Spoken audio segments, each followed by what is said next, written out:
এই সংসারে কোনো বস্তু হোক বা ব্যক্তি হোক, তার একার গুরুত্ব কিন্তু খুব বেশি নয়। একটা উদাহরণ হিসেবে বৃষ্টির ফোঁটাকে ভেবে দেখুন। যদি একটি বৃষ্টির ফোঁটা হয় তাহলে তার খুব বেশি গুরুত্ব থাকে না, কিন্তু যখন সহস্র বৃষ্টির ফোঁটা মেঘের মধ্যে দিয়ে ঝরে পড়ে তখন সেটা বর্ষার রূপ ধারণ করে। সেই বর্ষা যা এই প্রকৃতিকে শান্ত করে। সেইভাবেই পাথরের ছোট টুকরো, তার খুব বেশি গুরুত্ব থাকে না, কিন্তু যখন অসংখ্য পাথরের টুকরো একত্রিত হয় তখন তা পর্বতের আকার ধারণ করে।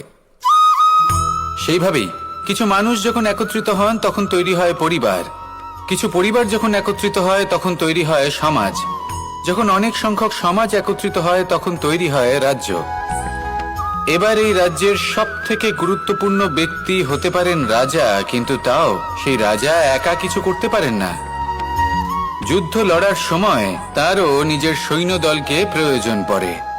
কিন্তু এই সংসারে এমন একজন ব্যক্তি আছেন যিনি একাই সব কাজ করতে থাকেন, এবং সেই ব্যক্তি হলেন মা।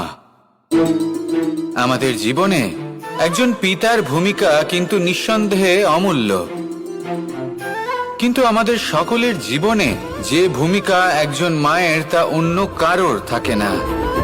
একজন মা একাই সন্তানকে বড় করতে পারেন, সংস্কারী করে তুলতে পারেন, তার জন্য পরিশ্রম করেন। আর এত কিছু কাজ করার পরেও তার কাজের জন্য তিনি প্রশংসা অবশ্য পান না। উল্টে যদি সেই সন্তান অনুচিত পথে চালিত হয়, অনুচিত কর্ম করে, তখন সেই মাকেই অপবাদের পাত্র হয়ে উঠতে হয়। আমাদের জীবনে মায়ের যোগদান কতটা সেটা বুঝুন। আপনাকে বড় করে তোলার জন্য উনি কতটা পরিশ্রম করেছেন সেটা বুঝুন। আজ থেকে, এখন থেকে, এই মুহূর্ত থেকে মাকে সম্মান করতে শিখুন। যখন সময় পাবেন, যখন সুযোগ হবে, তখন তার প্রশংসা করুন, ওনারও ভালো লাগবে। আর মায়ের এই মমতার জন্য, তার এই ভূমিকার জন্য আসুন সবাই মিলে আমরা তাকে প্রণাম করি,